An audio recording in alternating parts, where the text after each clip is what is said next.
Bismillahirrahmanirrahim. Rabbi shrah li sadri wa yassir li amri wahlul 'uqdatam min lisani yafqahu qawli. Alhamdulillah. So ini kita akan masuk kepada chapter yang terakhir, iaitu lateral pressure. Okey. Jadi ini adalah chapter yang ke-10. Okey, jadi lateral pressure. Okey, apakah dia lateral pressure? Lateral pressure ni adalah tekanan sisi lah. Kalau dalam bahasa Melayu ni adalah tekanan sisi.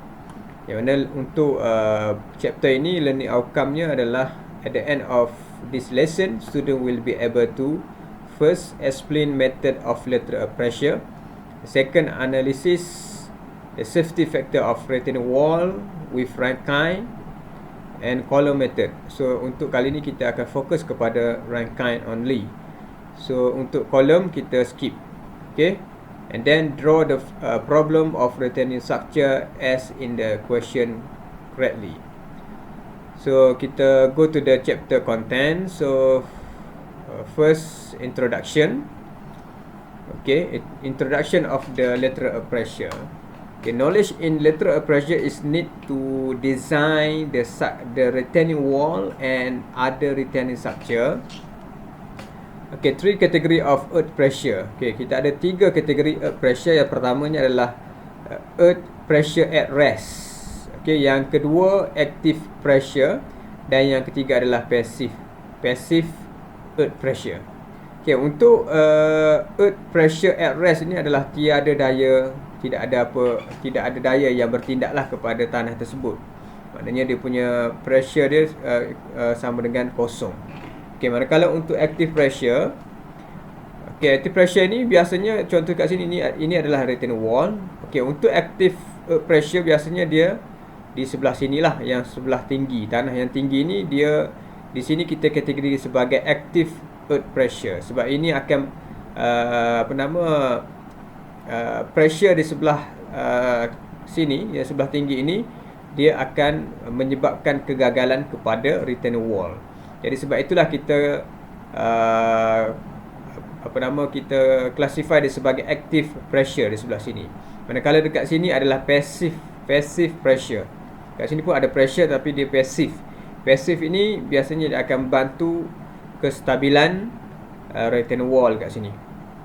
So itu adalah perbezaan di antara ketiga-tiga kategori pressure. So yang pertama kita ada pressure at rest, active pressure sebelah sini, dan manakala untuk passive di sebelah sini. Kebiasaannya di sebelah sini lah. Okay, so kita pergi kepada untuk teori Rankine theory. So untuk yang ini kita akan fokus kepada Rankine theory. Okay, this theory for determine lateral pressure is based on several assumption. Okay, yang pertama, no adhesion or friction between wall and soil. So tidak ada friction di antara wall dan juga tanah. Okey, jadi kita untuk teori Rankine ni, untuk kita menggunakan teori Rankine ni, kita kena, yang pertama kita kena assume tidak ada friction di antara tanah dan juga wall. Kemudian lateral pressure compute from Rankine theory are limited to vertical wall. So untuk Rankine theory ni dia limited untuk vertical wall sahaja. Okay, failure is assumed to occur in the form of sliding, which along of assumed failure plane defined as a fraction of the soil angle of internal friction. So yang ni biasanya kegagalan ini berlaku, okay, biasanya sliding lah, bentuk sliding ini bergantung kepada internal friction. Okay, parameter kekuatan tanah dari segi dia punya friction angle. Okay, manakala, okay, ini adalah the equation for computing lateral pressure based on Rankine theory. So ini dia punya formula untuk Rankine theory. So untuk active earth pressure, PA sama dengan 1/2 gamma H kuasa 2 KA. Okay, where KA sama dengan cos beta. Okay, seperti inilah Okay, yang ni beta ni adalah inilah sudut di atas ni retaining wall. Okay, ini tanah. So di sini, kat sini ada slope. Tanah timbus di belakang retaining wall ini ada slope. So slope itu adalah beta. So awak masukkan ke dalam ini. Jadi kita akan dapat KA. Okey, KA ni adalah untuk active pressure. Manakala untuk passive pressure, KPP PP ni adalah untuk passive pressure. Passive earth pressure. Manakala untuk PA ni adalah active earth pressure. PP sama dengan 1/2 gamma H kuasa 2 KP.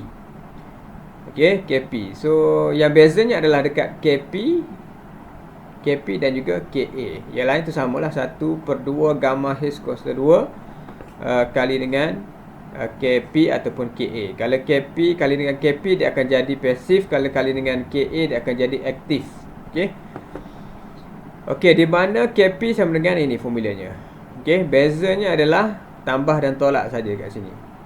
Kalau untuk KP tambah, kat atas ni tambah, kat bawah tolak. Kalau untuk KA, kat atas ni tolak, kat bawah ni tambah. Okey. Di mana PA ni adalah active pressure, PP passive pressure, unit weight, gamma ni adalah unit weight of the backfill soil, beta angle between backfill surface line and horizontal line, friction, Kv sama dengan angle of internal friction of the backfill soil. Ka ni adalah coefficient of active pressure, active earth pressure. Kp adalah coefficient of passive earth pressure. H adalah height of wall. Okay, if the backfill surface is level, that means beta equal to 0. The equation 3.2 and 3.4 revert to, so apabila dia punya beta tu maknanya tanah sudut di belakang tembok itu sama dengan kosong. Macam inilah keadaannya. So formula itu dah akan jadi macam inilah. Sebab kita dah masukkan kosong ke dalam formula tadi, kita dah mudahkan, dia akan jadi macam ni. Okay, sekiranya beta kosong, terus guna formula ini Ka dan juga Kp ni. Okay, ini adalah bentuk trigonometric identities. So kita boleh pakai ini sekiranya untuk kita melihat dari segi trigonometric identities. Okay, okay, di sini PA dan juga PP is force per unit length. Maknanya PA dan juga PP ni dalam unit kilonewton per meter. Kilonewton per meter. Kalau kita tengok kat sini, teori Rankine ini dia sesuai untuk retaining wall yang di belakang ini vertikal. Di belakang ni vertikal. Sekiranya belakang tembok ini tidak vertikal, so teori ini hanya akan calculate di sini saja. Dia akan calculate straight saja. So yang di sebelah sini kita kena kira secara manual. Kita kena kira secara manual lah kat sini. Yang kat sini kita boleh menggunakan formula Rankine. Okay, sekiranya tembok itu bukan vertikal, di belakang tembok itu bukan vertikal, jadi kita perlu mengira yang selebihnya. Yang inilah, yang ini kita namakan sebagai W lah, weight of soil kat belakang tembok ni. Kita kena tambah juga, kena consider tanah di sini. Okay, okay. So kita pergi kepada example 3.1. Okay, given the retaining wall is as shown in figure 36. Okey, jadi dia bagi kat sini, ni depan ni adalah retaining wall konkrit. Okey, gamma sama dengan unit weight 18 kN per meter cube, V 30, C sama dengan 0. Ni PA. PA ni adalah active pressure. So ini dia punya Y dia. Okey, dia punya point of application. Point of application ni Y lah. Okey, jadi tembok ini tingginya 9 meter. So kita menggunakan formula Rankine. So disebabkan oleh kat sini betanya sama dengan 0, so kita boleh terus pakai formula Ka 1 tolak dengan sin bahagi dengan 1 campur dengan sin. Okey, for level backfill. Level backfill ni maksudnya beta sama dengan 0. Okey, jadi awak kira dahulu nilai Ka. Okey, masukkan 1 tolak sin V. V tadi dia bagi 30. Okey, jadi 1 tolak sin 30 bahagi dengan 1 campur sin 30. So kita dapat nilai Ka, coefficient of active pressure, iaitu 0.333. Okey, jadi biasanya untuk KA ni biasa kita akan ambil 3 titik perpuluhan untuk KA KA dan juga KP. So apabila kita dah dapat KA, so kita masukkan dalam formula PA, iaitu 1/2 gamma tadi 18, H tadi 9, KA 0.333. So kita akan dapat PA sebanyak 242.76 kN per meter. PA ni adalah horizontal ataupun lateral pressure yang bertindak pada tembok penahan. Jadi apabila kita dapat mengira dia punya lateral pressure, jadi kita boleh mengira kestabilan retaining wall di sini dengan safe weight untuk retaining wall, dan juga adakah safe weight retaining wall tu boleh menampung lateral pressure daripada belakang tembok. Okey, jadi kita akan check dari segi dia punya sliding, overturning dan juga bearing capacity of soil. Okey, jadi sebelum kita check sliding, overturning dan juga bearing capacity, kita yang first kali kita kena mengira dia punya force. Apakah force yang bertindak pada belakang tembok, iaitu adalah force itu yang dikatakan sebagai lateral pressure yang kita nak kira ni lah sekarang ni. Okey, force itu adalah PA, active pressure. Okey, jadi kita dah dapat dia punya active pressure, iaitu 242.76 kN per meter. Jadi berapakah dia punya nilai Y? Y ni supaya kita boleh mengira dia punya moment. Okey, PA kali dengan Y, kita akan dapat moment. So kita penting juga untuk mendapatkan dia punya the point of application. Okey, untuk PA PA dia punya Y dia sama dengan H bahagi dengan 3.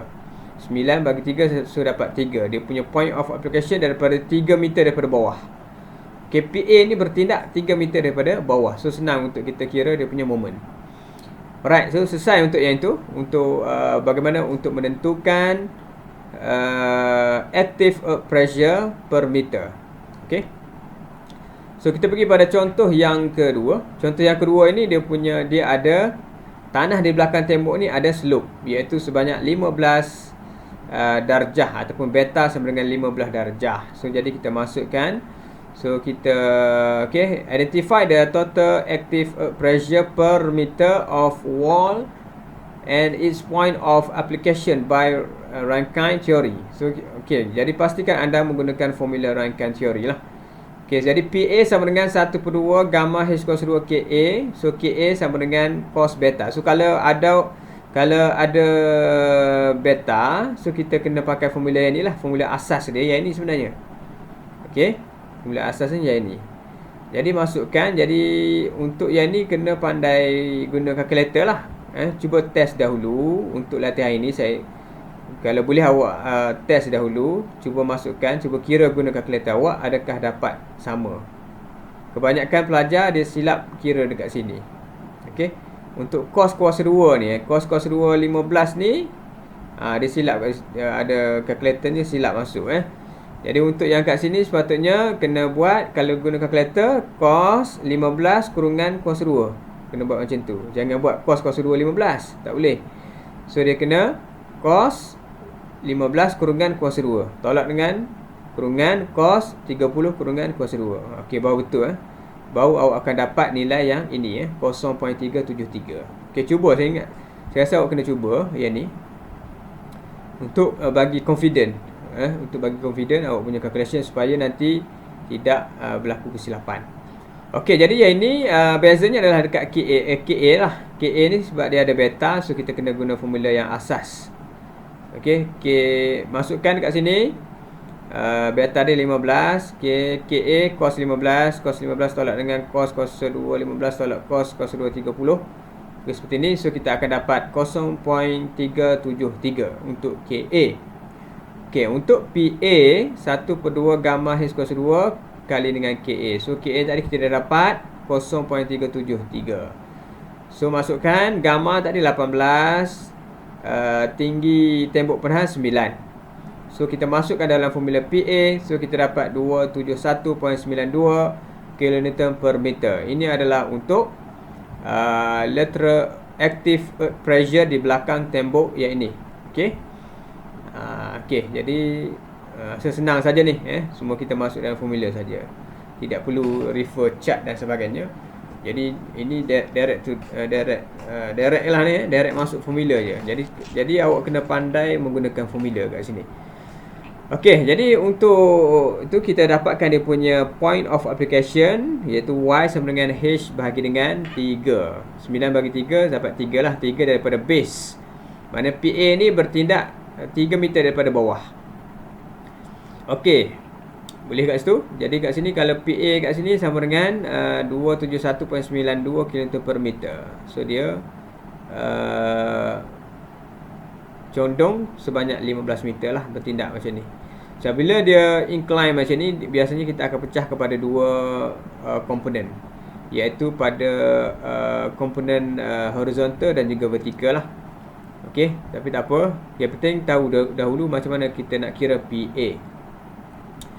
Okey, kita pergi pada exercise yang seterusnya yang lebih mencabar sedikit, iaitu yang ni. Identify the total active pressure per meter width of wall for the condition in figure 38. Okey, jadi kat sini, kat sini dia ada tanah. So ini dia wall tingginya 6.1 meter. So kat sini sudutnya 85. Okey, untuk teori kolom kita skip Jadi yang ini kita buka kat sini lah. Okey, untuk yang soalan tadi yang ni lah Okey, jadi boleh nampak. Okey, jadi kat sini beta 10. Okey, sekiranya ada condition retaining wall macam ni, ketinggian dia, H dia bukan kita kira dekat sini H untuk retaining wall ni bukan 6.1. Sebaliknya kita kena kira daripada sini ke sini, daripada hujung ni ke atas sini, ke titik C, daripada C ke bawah ni. So ini dia punya H dia lah. Mana H yang sebenar adalah 6.1 campur dengan nilai H. H kecil ni adalah BC, daripada B ke C. Okey, pertama sekali kita kena kira dahulu nilai H. Okey, kita kira dulu berapakah tinggi H yang sebenar. Okey, jadi macam mana?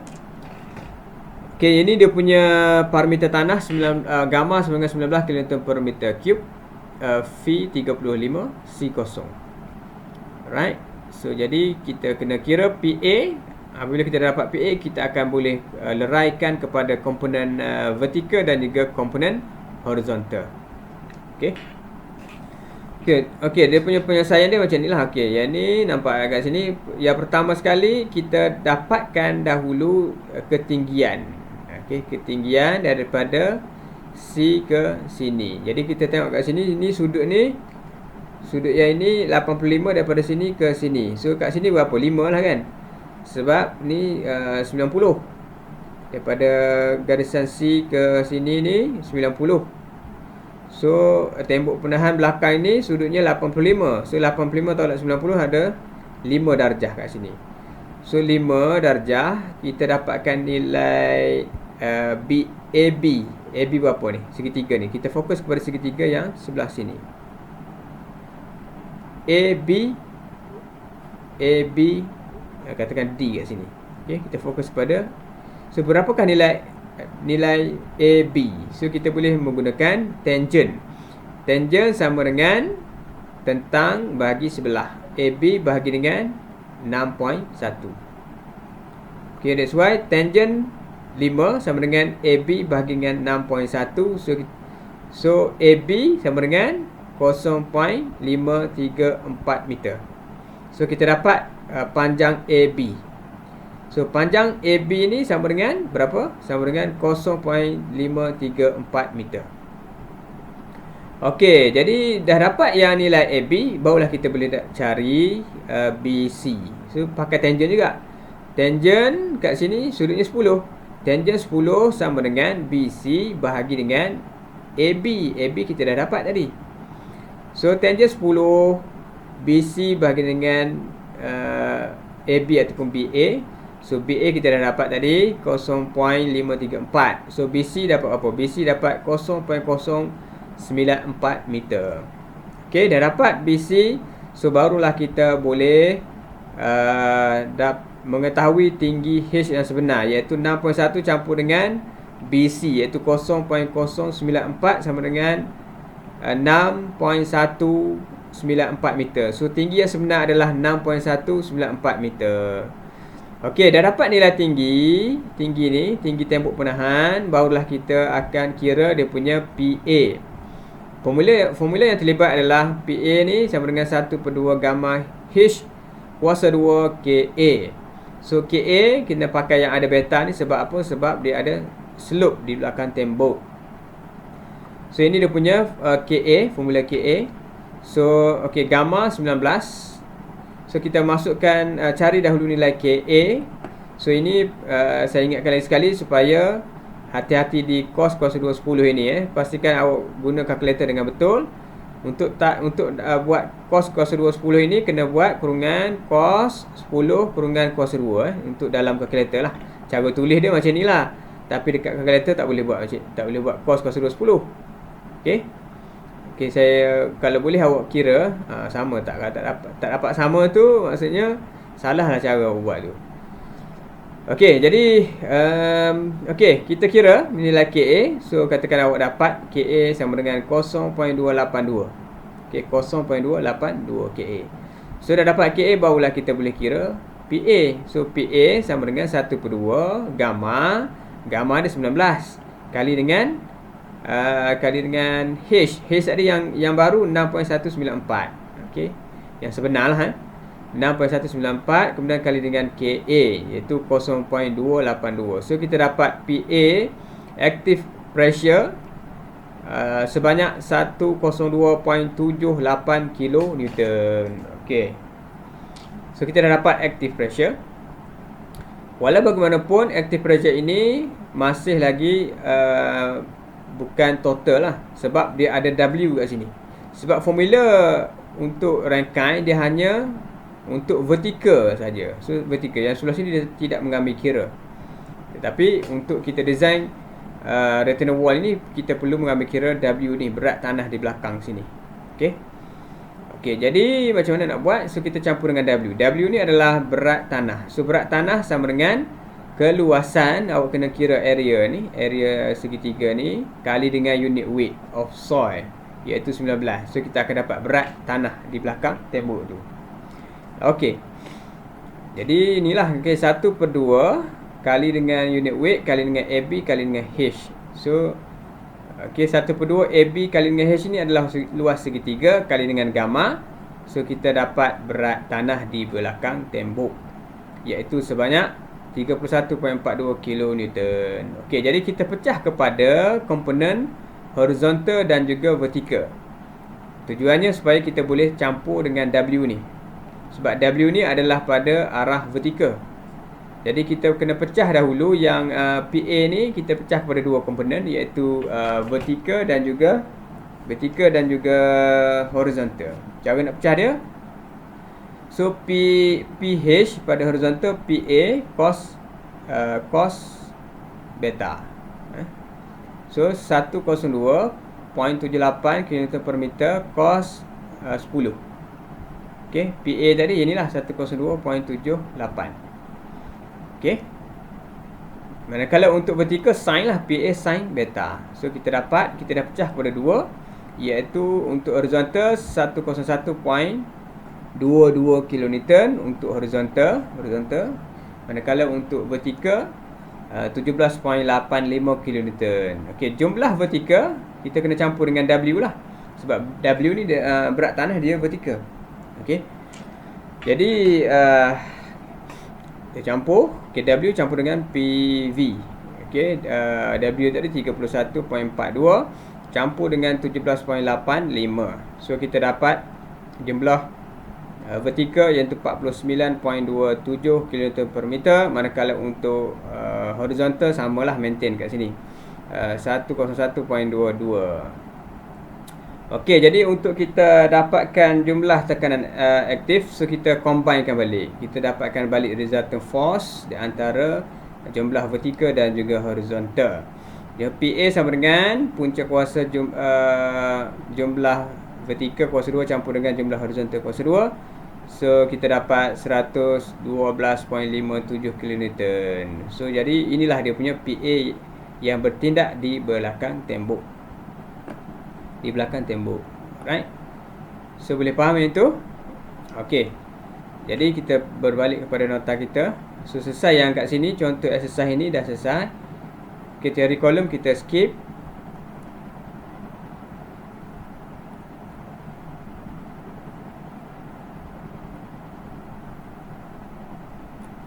Okey, kita pergi kepada effect of secharge load upon active thrust. Okey. Jadi kat sini kesan kepada secharge pula. Dekat belakang tembok tu ada load. Dekat belakang tembok ni ada load, uniform load. Macam mana kita nak kira sekiranya ada load di belakang tembok? Jadi kita kena consider load ini. Okey. Sebab load ini adalah vertical load lah. Dia akan menyumbang kepada vertical load. So kita tengok kat sini dia punya teorinya. A secharge uniform load and or concentrated load imposed on the soil at the lateral pressure exerted against the retaining wall by the backfill. This added pressure must be considered when the retaining wall is being designed. So kita semasa design kita kena consider lah load yang di belakang tembok. Okay, untuk calculate using kita boleh calculate uniform load ataupun concentrated load di belakang tembok dengan menggunakan formula ini, iaitu P prime sama dengan Q HKA. Okay, where P additional active earth pressure as a result of uniform load secharge. Q adalah uniform load secharge on backfill.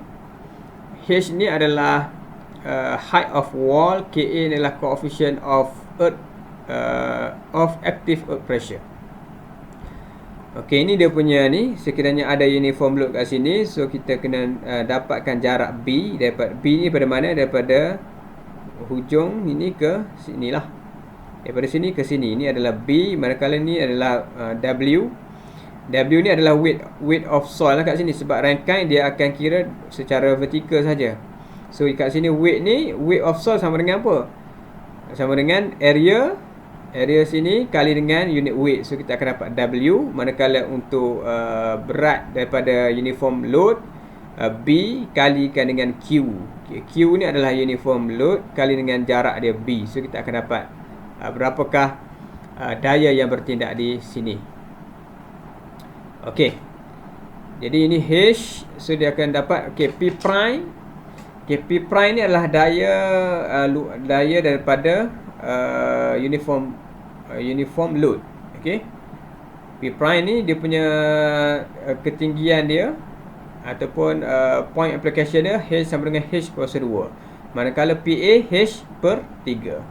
Okey, PA ni adalah active pressure. Okey, jadi kita tengok kat sini all the active pressure. Okey, untuk horizontal active pressure sama dengan PA campur dengan P prime. So untuk yang ini kita kena campurlah P prime campur dengan PA.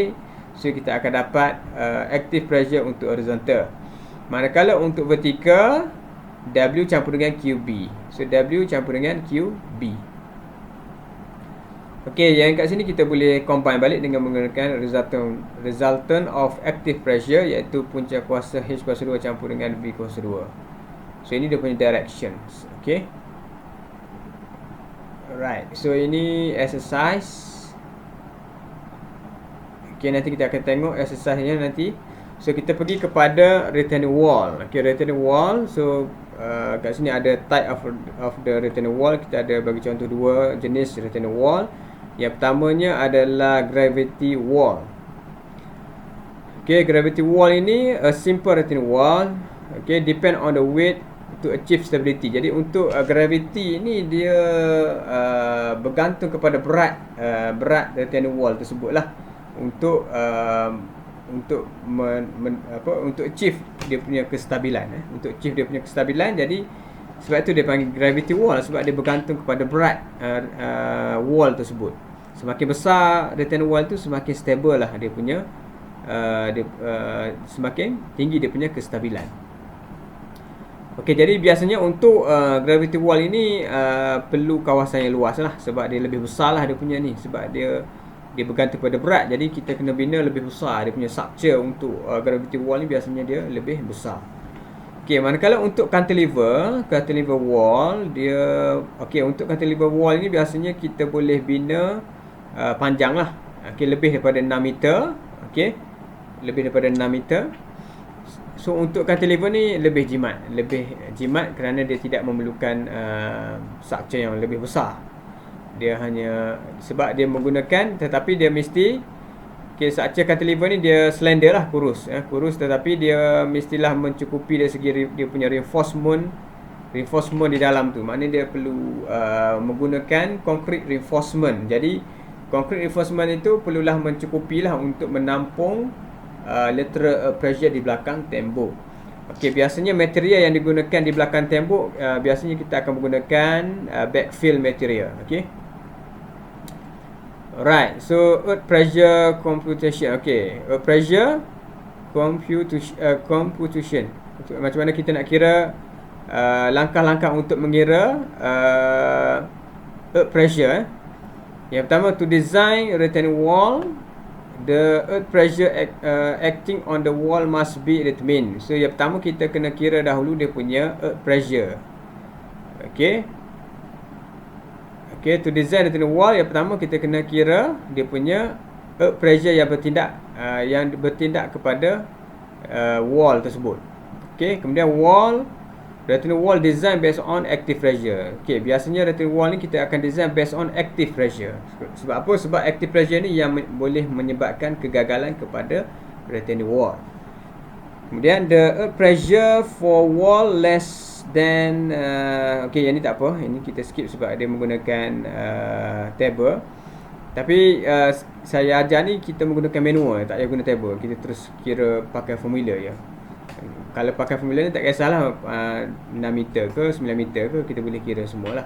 Ini yang ni dia untuk cepatkan calculation lah kan. Jadi dia biasanya retaining wall ni kebanyakan dibina bawah daripada 6 meter lah. Okey. Jadi stability analysis. Okey, untuk stability analysis, so kita ada kat sini. Okey, procedure in the retaining wall design is to assume a shape and size for stability. So kita kena assume dahulu untuk kita design retaining wall, kena assume dahulu dia punya bentuk dan juga size. Okay, if a wall is stable, okay, kalau retaining wall itu stable, maksudnya dia selamat daripada pergerakan lah. Mana tidak ada pergerakan, itu maksudnya stable. Okay, three way of retaining wall movement. Ada tiga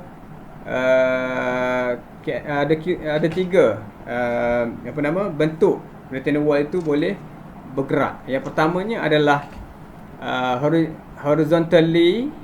Okey, kalau horizontally dia sliding, maknanya dia sliding lah. Okey, sliding. Kemudian rotation, overturning, dia boleh terbalik. Okey, overturning, rotation. Kemudian vertically by excessive settlement and bearing capacity. Okey, yang ini vertically disebabkan oleh bearing capacity of soil kat situ lah. Existing of soil tadi dia punya bearing capacity yang lemah, so menyebabkan retaining wall tadi boleh gagal.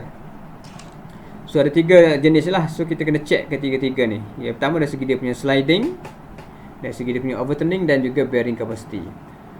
So standard procedure is to check for stability with respect of each of the three way or movement to ensure that an adequate factor of safety. So kita is present in each case. So kita boleh menggunakan safety factor untuk memastikan ketiga-tiga pergerakan ini tidak berlaku. Okey, macam mana kita nak check sama ada retaining wall yang kita design itu selamat dari segi sliding, overturning dan juga excessive settlement ataupun bearing capacity failure. Okey, yang kita boleh menggunakan inilah 3 factor of safety for the stability analysis are as follow. So kita boleh check kat sini dia punya safety factor lah. Untuk sliding safety factor, untuk kita mendapatkan sliding safety factor, sliding resistance force bahagi dengan sliding force. Okay, untuk mendapatkan satu factor overturning, total right moment about toe divide total overturning moment about toe. Okay. Kemudian satu factor bearing capacity. Okay, solve ultimate bearing capacity bagi dengan actual maximum contact base pressure. So ini dia punya macam mana kita nak dapatkan safety factor untuk kita punya retina wall. So okay, jadi untuk kita pastikan kita punya retina wall ni selamat, so kita kena pastikan dia melebihi daripada minimum. Okay, some common minimum factor of safety for sufficient stability are as follow. So kita kena pastikan kita punya safety factor yang kita kira tadi kena pastikan lebih besar daripada minimum ini. Okay, untuk sliding 1.5, if the passive pressure of the sole at the toe in front of the wall is neglected. So kalau kita tidak consider dia punya passive pressure, so 1.5.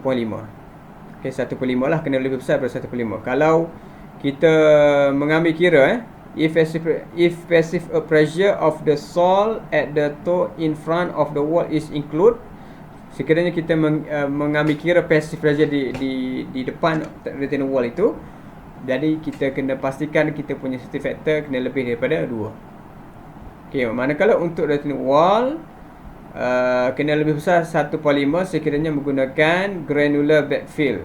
Kalau menggunakan cohesive backfill, dia kena lebih besar daripada 2. Okay, manakala untuk bearing capacity failure, dia kena lebih besar daripada 3. Okay, jadi ini dia punya kaedah macam mana kita nak menentukan, kita nak check kita punya retina wall selamat daripada berlakunya 3 bentuk pergerakan kegagalan kepada retina wall kita, iaitu sliding, overturning dan juga bearing capacity. Okey, jadi kita pergi kepada contoh yang ni, macam mana kita nak kira yang ni. Okey, jadi kita pergi kepada contoh. Okey, kita tengok exercise ini. Okey, soalan dia macam ni. Okey, macam mana kita nak selesaikan yang ini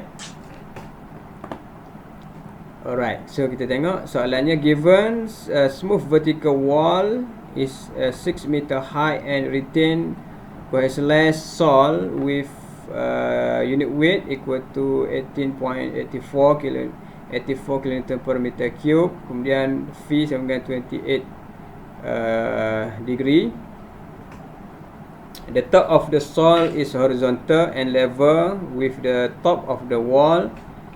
Okay, the sole surface carry a uniform distributed load of 50 kN per meter square. Okay, yang pertama kita tengok soalan yang pertama ni. Okay, require total active pressure on the wall per linear foot of wall. Okay, yang kedua, point of actions of the total active pressure by Rankine theory. Okay, kita tengok yang kedua dulu, 1 dan 2. Kemudian kita akan tengok macam mana kita nak kira active pressure untuk horizontal, active pressure untuk vertical. Ini silap ini vertical. Okay,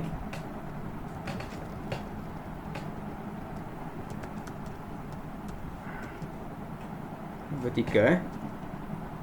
Okey, kemudian kita check untuk safety factor for sliding, safety factor for overturning. Okey, untuk bearing capacity kita skip lah.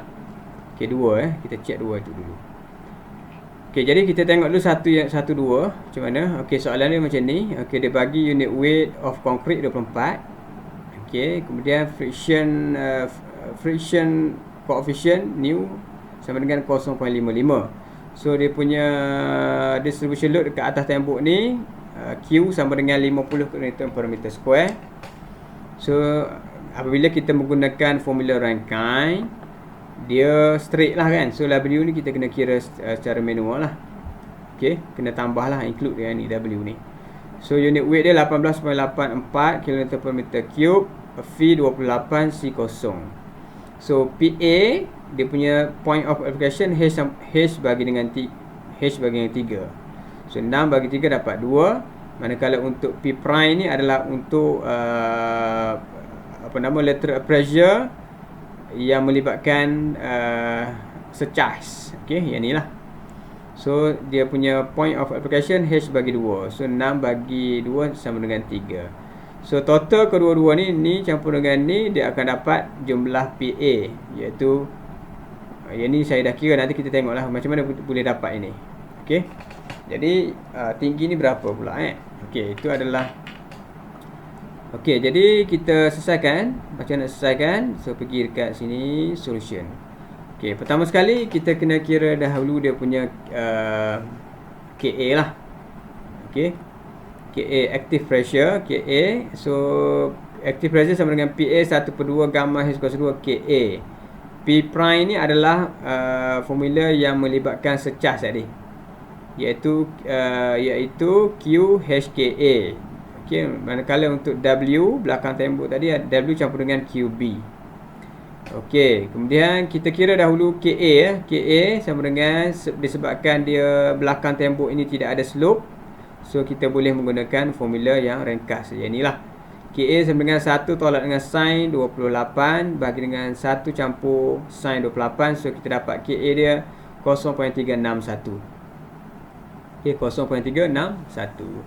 So kita boleh kira lah PA. So PA sama dengan 1/2 gamma H kuasa 2 KA. So gamma tadi 18.84, tinggi tembok 6 meter, KA 0.361. So kita dapat PA dia sebanyak 122.4 kN per meter. So senang kan ini. So kita dah dapat PA. Okay, point of application untuk PA H bagi 3. So 6 bagi dengan 3 dapat 2 daripada base, 2 meter daripada base. So PA 2 meter daripada base. Alright.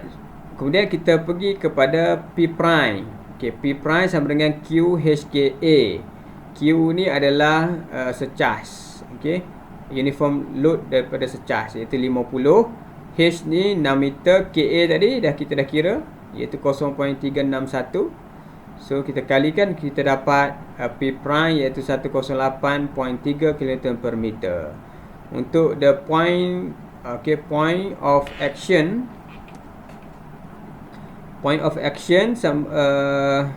P prime punya H bagi 2, 6 bagi 2, so kita dapat 3 meter daripada bawah.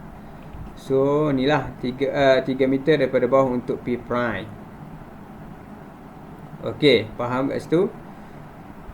Alright, so kita dah dapat. Okey, kita kira W campur dengan QB pula. Okey, W ni macam nak kira W? W sama dengan width of soil kali dengan area of soil. Area of soil ni adalah yang ni lah, area segitiga yang ini, yang tanah ni.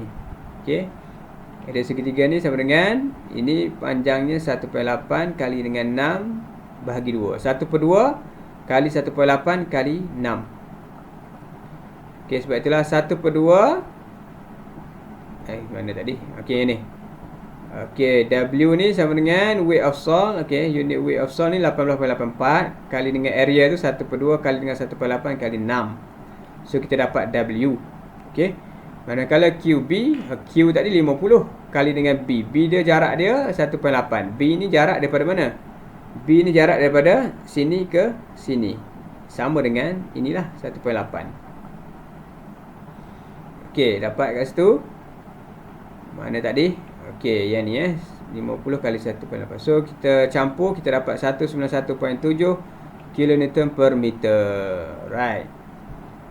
Okey, jadi kita boleh kira yang pertama, active pressure for horizontal. So kita kira soalan ni Okey, kita kira ni lah. Active pressure untuk horizontal, active pressure untuk vertical, PAH dan juga PAV. Okey. Okay, active pressure for horizontal. So PAH sama dengan PA campur dengan P prime. Okay, PA campur dengan P prime. So PA tadi berapa? PA ni 122.4 campur dengan 108.3. So kita dapat 230.7.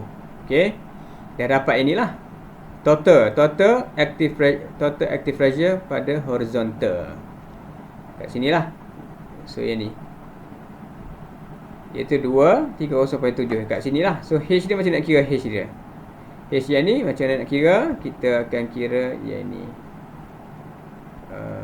Dekat sini. Okey, ni lah. So kita menggunakan kaedah moment Okey, jadi untuk total 230.7 kali dengan H. Okey.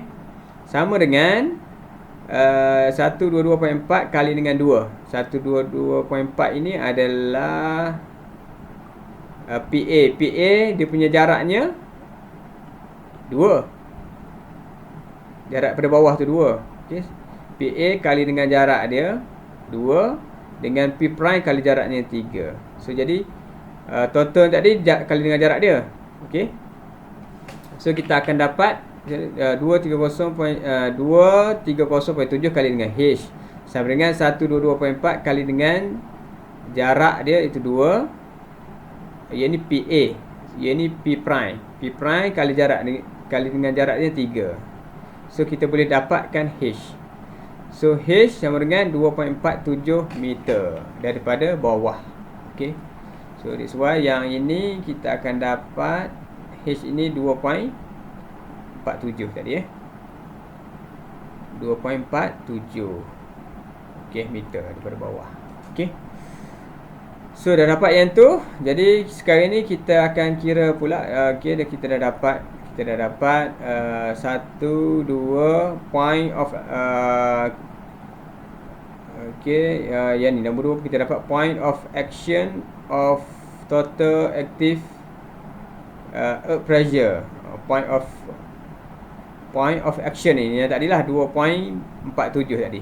So kita dah kira yang ni, kita dah kira yang nombor 1, nombor 2. So kita nak pergi kepada safety factor for sliding. Dan juga safety factor for overturning. Macam nak buat? So kita pergi. Okey, untuk nak mendapatkan nak check sliding dan juga overturning, yang pertama sekali kita kena kira active pressure horizontal dan juga active pressure vertical. So untuk horizontal kita dah kira tadi. Okey, vertical pula berapa? Okey, vertical sama dengan W campur dengan QB. Okey. W campur dengan QB. Okey, vertical sebab berat tanah dia bertindak ke bawah dan secas pun bertindak ke bawah.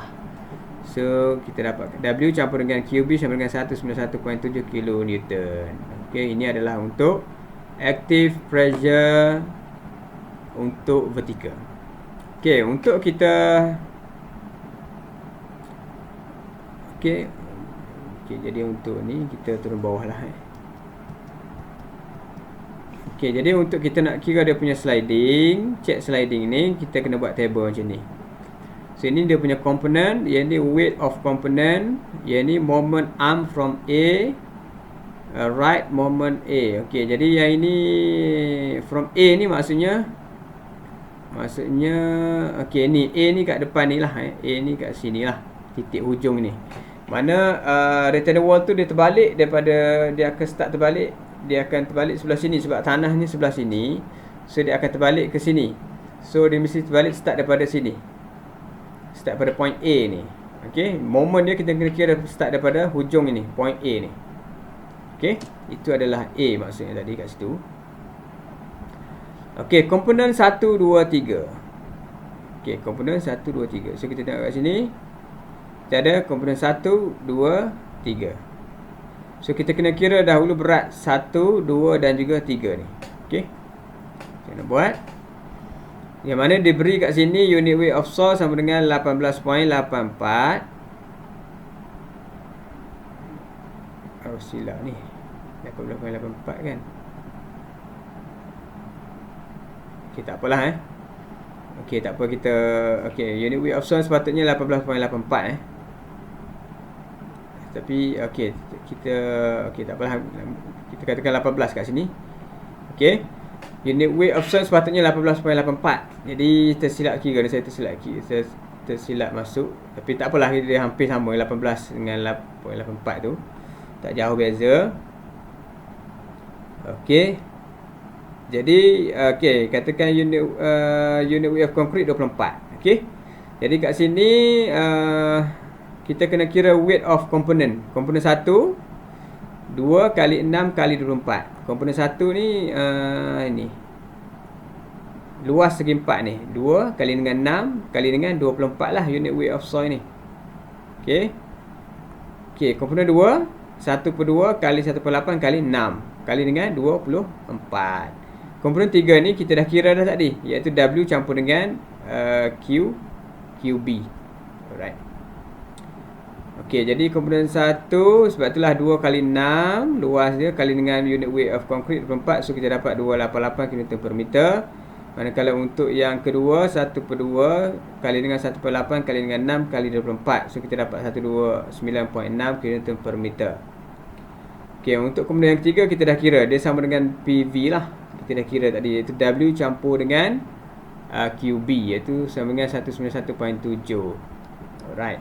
Kemudian kita nak dapatkan dia punya moment arm pula. Okey, untuk yang ini 2 kali 6 ini dia sama dengan 2 bagi 2. Okey, kat sini kita tengok kat sini, perhatikan betul-betul. Okey, jadi point A tadi dekat sini.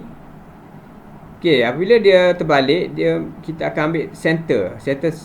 Untuk center segi 4, 2 bagi 2, jarak ni bahagi dengan 2. Tengah-tengah dia maksudnya 1 lah, 1 meter daripada sini. Okey, 1 meter daripada sini lah. Okey, jadi segi 4 untuk centroid dia kita bahagi 2. Manakala segitiga, kalau macam ni, hujung segitiga ni, kalau sebelah sini untuk centroid segitiga daripada hujung bucu ni 1/3. Kalau daripada bucu sini, daripada sini ke sini 2/3. Kita nak ambil centroid. Okey, tengok balik. Jadi disebabkan oleh segi 4 tadi, kita bahagi dia bahagi 2 je lah. Panjang tadi 2 bagi 2, so 1 lah dia punya jarak arm dia. Manakala untuk 2 ni, komponen 2 ni ke belah sini. Jadi kita 2 campur dengan centroid yang kat sini. Centroid kat sini dia 1/3. 1/3 kali dengan 1/8 campur dengan 2. So kita dapat daripada sini ke tengah-tengah sini. Itu kita panggil arm dia. Okey. Okey, jadi 2 campur dengan 1/3 kali 1/8. So kita dapat lengan moment dia sama dengan 2.6. Manakala untuk PAV ni kita dah jadikan dia point load. So kita akan campur saja daripada sini ke hujung sinilah dia jadi point load lah, sebab kita dah campur semua. So jadi 2 campur dengan 1.8 jaraknya. Lengan moment ni daripada sini ke sini. Okey.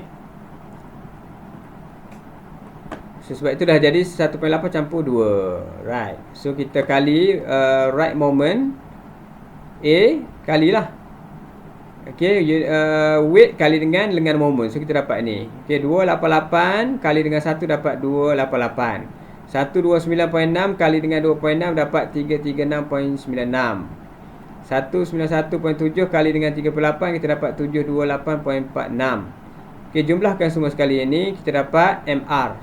Okey, jumlah moment iaitu 1353.42 kN meter per meter.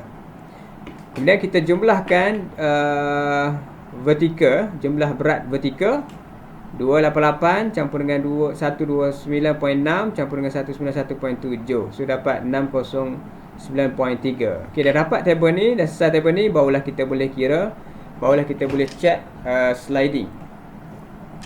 Tapi sebelum kita check sliding, kita kira dahulu moment. Okey, kita kira dahulu moment untuk M0. Moment M0 PA sama dengan PAH kali dengan H/3. Ini dia punya formula untuk M0. PAH kali dengan H/3. So PAH horizontal tadi, yang horizontal tadi ini active pressure horizontal 230.7.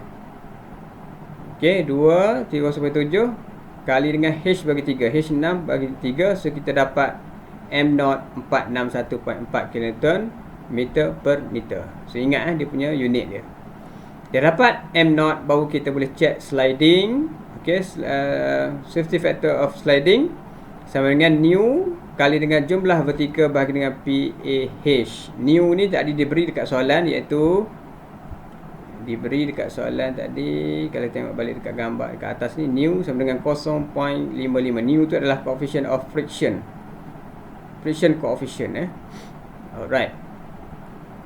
So new tadi 0.55 kali dengan jumlah vertikal ni 609.3 bagi dengan PAH iaitu 230.7. So kita dapat 1.45, lebih kecil daripada 1.5 maknanya tidak selamat. Dia kena lebih besar daripada 1.5. Okey. Jadi return wall ni tidak selamat lah. Okey. Alright. Kemudian kita check overturning. Check overturning sama dengan jumlah moment bagi dengan initial moment. Ini. Okey, jadi jumlah moment dia 1353.42 daripada sini. Daripada sini bagi dengan M0. M0 461. Jadi 2.9 lebih besar daripada ni. Okey, dari segi overturning okey. Dia tak terbalik. Maknanya untuk return wall tu dia tak terbalik. Tapi dari segi pergerakan ke depan tu dia gagal lah kat sini sebab dia lebih kecil daripada 1.5. Alright. Jadi begitulah kaedah untuk kita check sliding dan juga overturning. Okey, jadi saya rasa boleh faham kot yang ni. Alright. Jadi untuk ini sampai kat sini saja. Wabillahi taufiq wal hidayah. Wassalamualaikum warahmatullahi wabarakatuh.